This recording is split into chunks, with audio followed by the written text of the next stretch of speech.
আসুন একটি ঘটনা পড়ি। আসসালামু আলাইকুম। অনেক দিন আগে একটি কারগুজারি শুনেছিলাম একজন এমবিবিএস মহিলা ডাক্তার। উনি বলেছেন সহবাসের পর শুধু কোমর থেকে পা ধুলেই হয়ে যাবে, গোসল করার প্রয়োজন হয় না। আস্তাগফিরুল্লাহ। তুমি দেশের পড়াশোনা শেষ করলে, বড় ডাক্তারও হয়ে গেলে, অথচ ফরজ গোসল কি সেটা জানো না। তোমার জীবন তো পুরাই বৃথা। আসুন একটি ঘটনা পড়ি। হজরত আবদুল্লাহ ইবনে আব্বাস রাদিয়াল্লাহু হতে বর্ণিত আছে, তিনি বলেন, একদা আমি আমার এক প্রতিবেশীর জানাজাতে যোগদান করি। তার লাশ কবরে নামানোর সময় বিড়ালের ন্যায় একটি অদ্ভুত জানোয়ার কবরের ভিতরের বাইরে লম্পজম্প করে লাশ কবরে নামাতে বাধার সৃষ্টি করতে লাগলো। সেটিকে তাড়াবার জন্য সকলে মিলে চেষ্টা করলাম, কিন্তু কোনো প্রকারে দূর করা গেল না। ব্যর্থ হয়ে অন্যত্র গিয়ে কবর খনন করা হলো। সেখানে গিয়ে যন্ত্রটি ভয়ানক উৎপাত করতে লাগলো। সেটিকে মারতে গিয়েও সর্বপ্রকার চেষ্টায় ব্যর্থ হলো। অগত্য বাধ্য হয়ে অন্যত্র গিয়ে তৃতীয় কবর খনন করা হলো। সেখানে গিয়েও যন্ত্রটি আরও বেশি উপদ্রব করা শুরু করলো। অন্য উপায় হয়ে আমরা তাড়াতাড়ি তৃতীয় কবরেই তাকে দাফন করে সবাই দ্রুত পদে সেখানে হতে প্রস্থান করলাম। দফনাস্তে কবর হতে বজ্রঙ্গ ভীষণ এক আওয়াজ বের হয়েছিল। আমি জানার জন্য তার স্ত্রীর কাছে জিজ্ঞেস করলাম। তার স্ত্রী উত্তর দিল, সহবাসের পর তিনি ফরজ গোসল অবহেলা করতেন, এতে তার ফজরের নামাজ কাজা হয়ে যেত। এছাড়া তার অন্য কোনো পাপ আমি কখনো দেখি নাই। আস্তাগফিরুল্লাহ ওয়া আতুবু ইলাইহি। ভুল হলে ক্ষমা সুন্দর দৃষ্টিতে দেখবেন। আসলে এখন রমজান মাস চলছে, আমরা অনেকেই তাহলে এই ধরনের ভুলের জন্য ঠিকমতো সেহরি খেতে পারি না। আসলে আমরা কিন্তু এখানেও একটি ভুল আছে। আমি যতটুকু শুনেছি সেহরি বলা যাবে না, সাহারি বলতে হবে। তো যাই হোক, আমিও কিন্তু বলে ফেলি, পুরনো অভ্যাস ভুলতে পারি না। তো আমরা কিন্তু এই রোজার মাসে সব কিছু সাবধানতাভাবে অবলম্বন করলে আল্লাহ তাআলা আমাদের সবাইকে ক্ষমা সুন্দর দৃষ্টিতে দেখবেন এবং তার রহমত আমাদের উপর বর্ষিত করবেন। তো যাই হোক, এই তো এখানে ভিডিও রিলেটিভ কোনো কথাই বলা হচ্ছে না। তো এই সন্ধ্যের সময় এই তো রান্নার জন্য মুরগির মাংস নিয়েছি। আর যা ভিডিওতে দেখেছেন তা তো দেখেছেনই, সেগুলো আর নাই বললাম, হয়তো বা অনেকেই বুঝতে পেরেছেন। তো না বোঝার কিছু নেই, যেহেতু ভিডিওই দেখাচ্ছি। তো যাই হোক, এই তো এখানে আমি অর্ধেকটা মাংস নিয়েছি আর অর্ধেকটা রেখে দেব, যেহেতু এখানে একটা লেয়ার মুরগি আর একটা মুরগি তো 2 কেজি। তো 2 কেজি ওজনের মুরগিটা পুরোটাই আমাদের লাগবে না। তো অর্ধেকটা আমি নিয়ে নেব, একটু বেশি করে ভুনা করে রেখে দেব।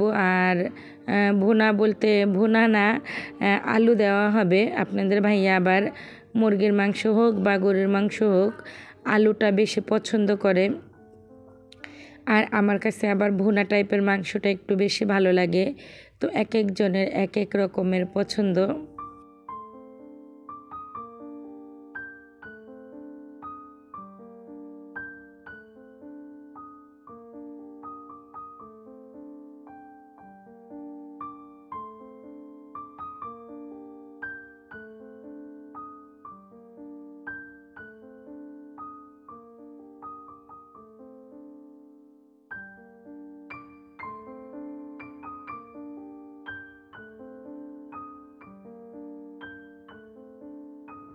আর ফার্মের মুরগিটাও আমি খেতে পছন্দ করি, বলতে কি খাই, আমার কাছে খারাপ লাগে না।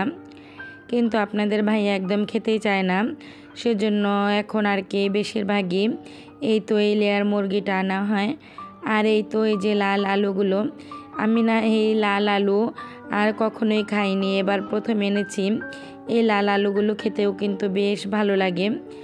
আর এই তো রান্না কিন্তু হয়ে গেছে।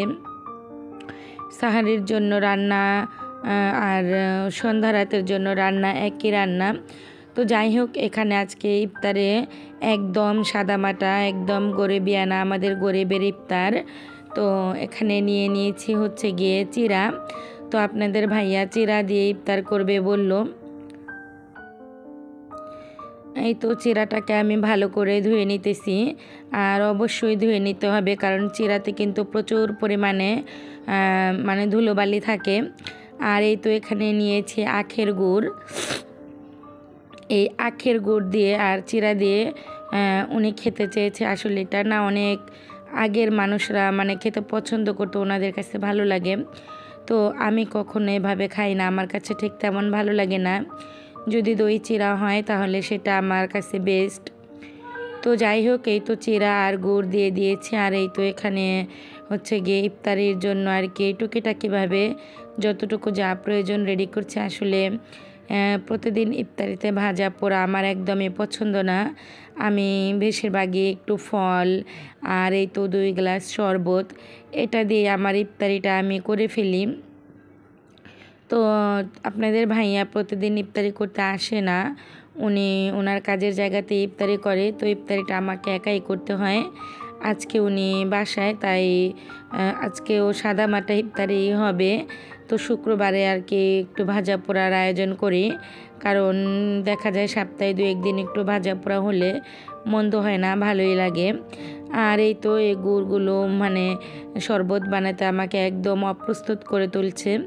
আর তাই তো এই শরবত বানানোর জন্য গুড়গুলোকে এখন প্রস্তুত করে নেব। এভাবে কিন্তু অনেক সুবিধা হয়, চাইলে কিন্তু আপনারা অ্যাপ্লাই করতে পারেন আমি যেভাবে এই গুড়গুলোকে মানে প্রস্তুত করে নিচ্ছি। তো যাই হোক, এই তো শরবত দিয়েছি আর এখানে ফল কেটে দিয়েছি কিছুটা, আর ওই তো চিরা আর গুড় দিয়েছি। আর এখন কিন্তু ইফতারি আমাদের চলছে। তো একদম সাদামাটা 2 জন মানুষ, এর থেকে আর বেশি ইফতারের প্রয়োজন নেই। তো উনি বলল যে গুড় আর চিরা দিয়েছো, এখানে একটু দুধ দিয়ে দাও। আসলে এভাবে না আমি খাইনি কখনো, এই দুধের পরিবর্তে দইটা আমি খেয়েছি গুড় বাদ দিয়ে। তো যাই হোক, আমি বললাম এখন আমি একটু ট্রাই করে দেখি কেমন লাগছে। তো খেয়ে একটু দেখলাম যে না, আমিও একটু খেয়ে দেখেছি, আলহামদুলিল্লাহ একেবারে খারাপ লাগেনি, খুবই ভালো লেগেছে। তো যাই হোক, এই তো গুড়টা আমি এভাবে প্রস্তুত করে নিয়েছি। এই গুড়টাকে আমি ভালো করে জাল দিয়ে নিয়েছি, আর এখন ঠান্ডা হয়ে গেলে তো একটা বয়ামের ভিতরে ভরে তারপরে হচ্ছে গিয়ে মুখটাকে আটকে এখন আমি ফ্রিজে রেখে দেব নর্মাল টেম্পারেচারে। এতে করে কিন্তু বেশ কয়েকদিন শরবত বানিয়ে খাওয়া যাবে, আর মোটেও নষ্ট হবে না। যে দোকানদার মামারা শরবতগুলো বিক্রি করে, তারা কিন্তু ঠিক এই প্রসেসেই গুড়গুলোকে গালিয়ে তারপরে বোতলের ভিতরে মানে ভরে তারপরে শরবতগুলো বানায়।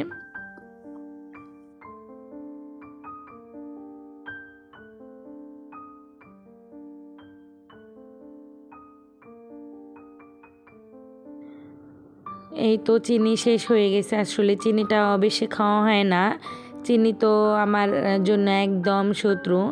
আর আমি মনে করি যে চিনি প্রতিটা মানুষের জন্যই অনেক অস্বাস্থ্যকর, ক্ষতিকর, প্রতিটা মানুষেরই রোগ প্রতিরোধ ক্ষমতা মানে কমিয়ে দেয়। তাই আপনারা চাইলে সবাই চিনিটাকে অ্যাভয়েড করবেন। আর এই তো আপনাদের ভাইয়া তরমুজ এনেছিল, তরমুজটা মানে ওই যে কাটা অংশটুকু খেয়ে তারপর হচ্ছে গিয়ে রেখে দিয়েছি।